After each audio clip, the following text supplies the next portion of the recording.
We were in love and we had a happy marriage. My kids had their dad, and you know, when that was taken from me, like our whole world was turned upside down and shattered, and I no longer had these hopes and dreams.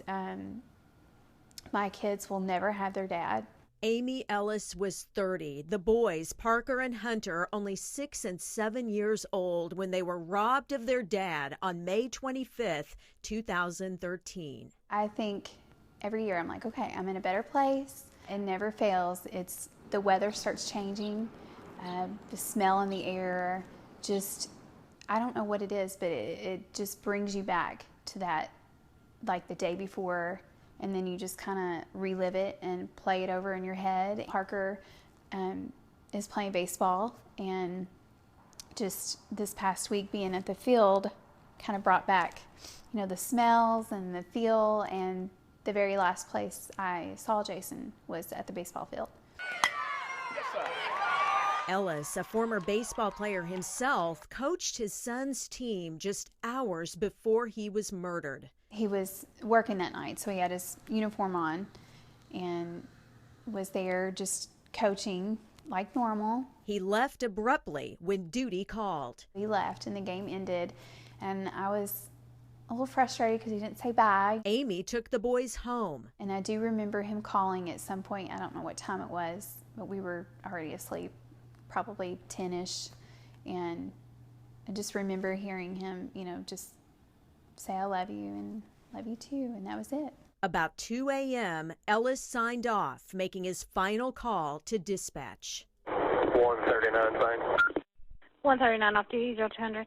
Next thing I know, I'm getting a knock on the door, and I remember thinking, you know, like, why is he knocking on the door? He must have lost his keys? And you know, you're I don't even know what time in the morning it was. Hello, Officer down. I go to the door, and it was the chaplain and another officer.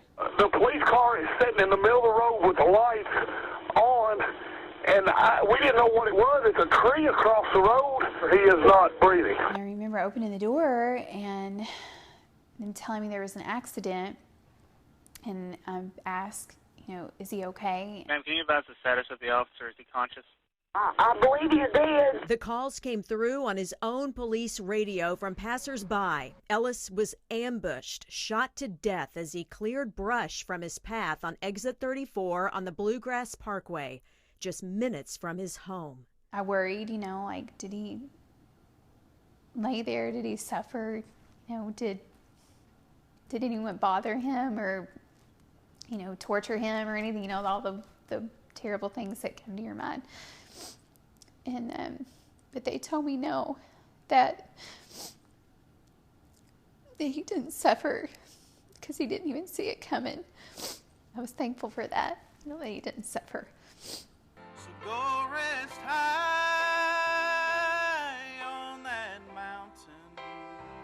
I remember just thinking, like, I cannot live. Like, I can't live. I can't go on. I can't do this.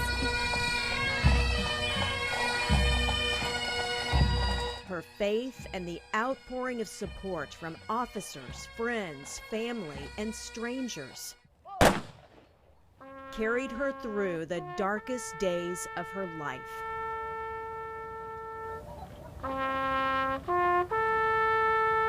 But 5 years later, the mystery remains unsolved. Who killed Jason Ellis and why? I don't know why.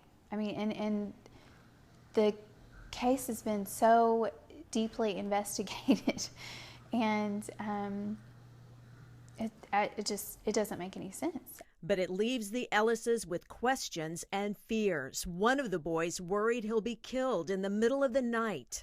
How does it feel now, 5 years later, to know that this person who did this is still out there? It's scary, and I mean, of course, I would like for, you know, to have answers and closure. I can't imagine being face to face with the person that did it, and I would like for them to come forward and to pay for what they did. Why do you think this case is still unsolved?